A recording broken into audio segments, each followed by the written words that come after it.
আসসালামু আলাইকুম গাইজ। আজকের এই ভিডিওতে আমি দেখাবো আমার মোটো ব্লগিং সেটআপ। যারা মোটো ব্লগিং শুরু করতে চাচ্ছেন কিন্তু বুঝতে পারছেন না কীভাবে শুরু করবেন এবং কোন সেটআপ দিয়ে শুরু করবেন, তাদের জন্য আশা করি ভিডিওটি হেল্পফুল হবে। আর আমার এই সেটআপটি হচ্ছে DJI Action 4 দিয়ে। সো চলুন শুরু করা যাক, এবং এই ভিডিওতে আমি আপনাদের দেখাবো যে Action 4 এর সাথে কীভাবে মোটো ব্লগিং সেটআপ করবেন, কী কী প্রয়োজন, এবং কম দামে কোথা থেকে অ্যাকশন ক্যামেরা কিনতে পারেন।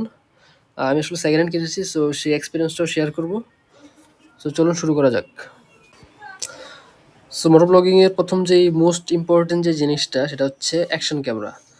সো আমার এই সেটআপের মূল হিরো হচ্ছে DJI Action 4, এবং মূল 3টা কারণে আমি এই ক্যামেরাটা চুজ করি। তার মধ্যে প্রথম কারণটা হচ্ছে যে অসাধারণ ইমেজ কোয়ালিটি। হ্যাঁ, 1/1.3 ইঞ্চ সেন্সর সাইজ, যেটা মোটামুটি আসলে খুব বড় একটা সেন্সর। বিশেষ করে DJI Action 3 থেকে 65% বড়, যার ফলে লো লাইট পারফরমেন্সটাও একদম সেই। আর আরেকটা বিষয় হচ্ছে যে স্টেবিলাইজেশন একদম আসলে অনেক জোস। তবে এই বাজেটে যারা গোপ্রো নেবেন, সেটা গোপ্রোটা স্টেবিলাইজেশনও খুব ভালো। ডিজায়ারটাও আমার কাছে বেশি ভালো লেগেছে। আর আরেকটা সবচেয়ে ইম্পর্টেন্ট বিষয়, সেটা হচ্ছে ওভারহিট ইস্যু। DJI অ্যাকশন ক্যামেরায় ওভারহিট ইস্যু একদমই কম। বিশেষ করে আমি এখন পর্যন্ত 1080p বা 4K তো খুব বেশি রেকর্ড করি না, কিন্তু HD-তে অনেক বেশি, বা 10 মিনিট প্লাস রেকর্ড করেছি, কিন্তু ওভারহিটের যে ইস্যুটা সেটা এখনও পাই নাই আমার এই ক্যামেরায়।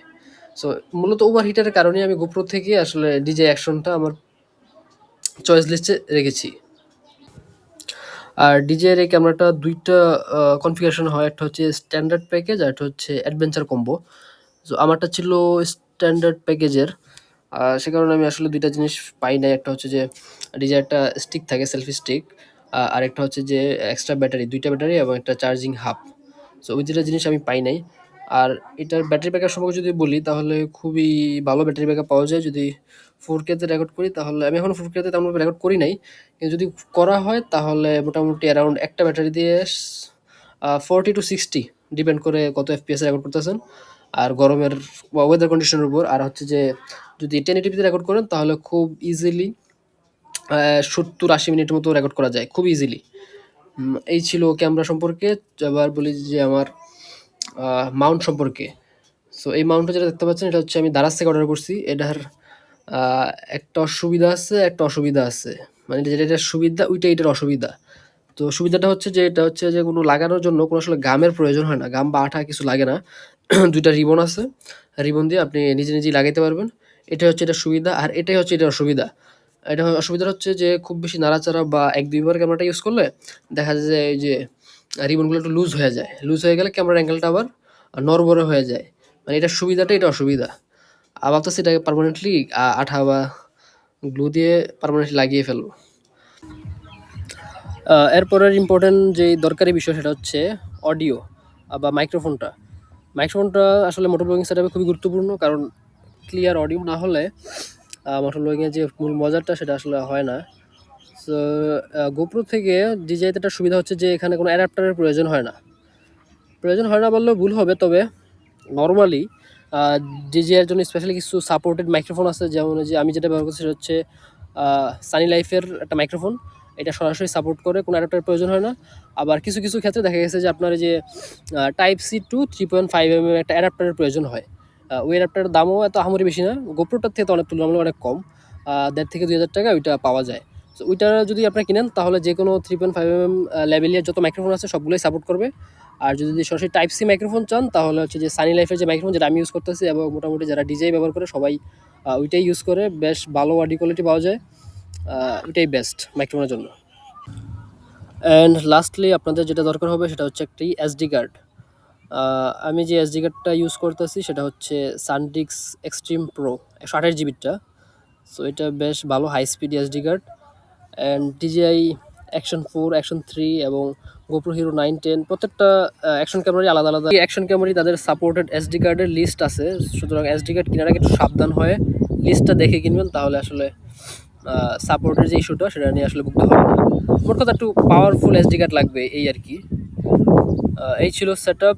সো এখন বলবো যে কোথা থেকে কিনবেন, এবং GoPro Hero 9, 10, 11, 12 এই 4টা ক্যামেরা বাদ দিয়ে কেন DJI Action 4 ভালো, মানে বেস্ট সেটআপ হতে পারে আপনার জন্য। সেটা এখন বলবো। অ্যাকশন ক্যামেরা কেনার জন্য বেস্ট প্লেসড হচ্ছে ফেসবুক, বিশেষ করে ফেসবুক মার্কেট প্লেস এবং ফেসবুক গ্রুপগুলা। আপনারা বেশ কিছু গোপ্রো হিরো 910 ইউজারদের গ্রুপ পেয়ে যাবেন এবং ডিজিআই অ্যাকশন ক্যামেরা ইউজারদের গ্রুপ পেয়ে যাবেন, এবং সেখানে ক্যামেরার বিভিন্ন সমস্যা সুবিধা বিভিন্ন বিষয়ে আলোচনা করা হয়, কারো কোনো সমস্যা হলে ফেস করে, এবং বিশেষ করে সেল পোস্ট অনেক বেশি থাকে। সেখান থেকে আপনারা কিনতে পারেন, এবং মার্কেট প্লেসই আসলে বেশি পাওয়া যায়। গ্রুপেও বেশ ভালো পোস্ট আসে, সেখান থেকেও থেকে শুনে আসলে কিনতে পারবেন। আর যেহেতু এটা একটা ওপেন মার্কেট, এখানে কোনো ব্যক্তি টু ব্যক্তি বা ক্রয় বিক্রয় হয়, তাই স্ক্যামের সুযোগটাও অনেক বেশি থাকে। অনেকে দেখা যায় যে যেটা মার্কেট প্লেস হচ্ছে 20,000 থেকে 25,000, সেটা দিয়ে রাখছে 12,000 বা 10,000, তো অনেকে স্ক্যামে পড়ে। এবং লোকেশন অনেক দূরে দূরে যায়, যেমন বগুড়া, রাজশাহী, ওই জায়গায় লোকেশন দেয়। সো ঢাকার মানুষ বা আমরা যারা ঢাকার আশেপাশে আছে তারা ওদিকে গিয়ে আসলে কেনাটা সম্ভব না বা একটু টাফ। তো তারা বলে কি, ভাই সমস্যা নাই, আপনি ডেলিভারি চার্জ 250 টাকা দেন, আমি আপনাকে ডেলিভারি করব, মানে কুরিয়ারে করে দেবো। কিন্তু কুরিয়ারে করে না। সো এমন একটা স্ক্যাম বিদ্যমান রয়েছে, আপনারা যারা কিনবেন এই বিষয়ে একটু সতর্ক থাকবেন। আর লাস্টলি যেটা বলতে চাচ্ছি সেটা হচ্ছে যে গোপ্রো থেকে ডিজে বর্তমানে কেন ভালো, বা সবাই মূলত ডিজে দিয়ে কেন যাচ্ছে, এক্ষেত্রে আপনারা নিজে যারা ইউটিউবে অনেক কম্প্যারিজন ভিডিও আছে, বেশ ভালো ভালো ইউটিউবাররা তৈরি করে রাখছে, আর সেটা দেখলে ক্লিয়ার হয়ে যাবেন। আর আমি আসলে ওই ভিডিও দেখি ডিসিশন নিয়েছি যে গোপ্রো থেকে ডিজে ভালো হবে। এখন গোপ্রোর সবচেয়ে বড় ডিসঅ্যাডভান্টেজ হচ্ছে এই যে মাইক্রোফোন অ্যাডাপ্টারটা।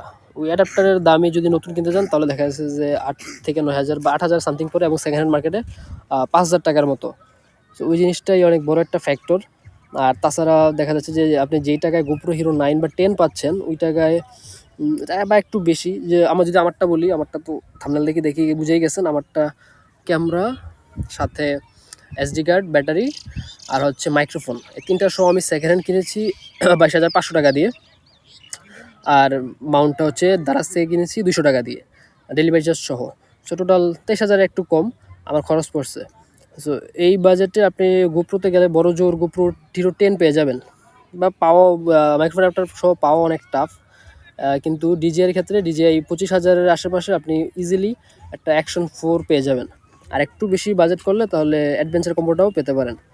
সো এই ছিল আমার মোটো ব্লগিং সেটআপ। আশা করি আপনাদের খুব ভালো লেগেছে ভিডিওটা। আর ভিডিওটা কেমন লেগেছে আপনারা অবশ্যই জানাবেন। আর ক্যামেরা কেনার ক্ষেত্রে যদি কারো কোনো কনফিউশন থাকে তাহলে অবশ্যই কমেন্ট করবেন। আর সুন ইনশাল্লাহ যদি আরও, যেহেতু ক্যামেরা ইউজ করবো, আরও ক্যামেরা সম্পর্কে একটু জানবো, তখন আর কি। অ্যান্ড ডিজিআই ক্যামেরাটা হচ্ছে যে লেন্স সেট করা যায়, গোপ্রোতে করা যায়, কিন্তু ডিজিআইতে শ্যুট করে বেশি। আর ডিজিআইতে ডিলগ যে ফরম্যাটটা আছে সেটা দিয়ে আপনি লগ ভিডিও করতে পারবেন। সো সামনে যেটা বলতেছিলাম যে যদি লেন্স কেনা হয়, বা লেন্স না কিনলেও সামনে ক্যামেরাটা ফুল একটা রিভিউ আনার চেষ্টা করবো, এবং ক্যামেরা অন্যান্য যে ফাংশন আছে সবগুলো আপনাদেরকে ডিটেলসে বলার চেষ্টা করবো, সেই নিয়ে একটা ভিডিও বানাবো ইনশাল্লাহ। সো এই ভিডিও এই পর্যন্তই। Thanks for watching.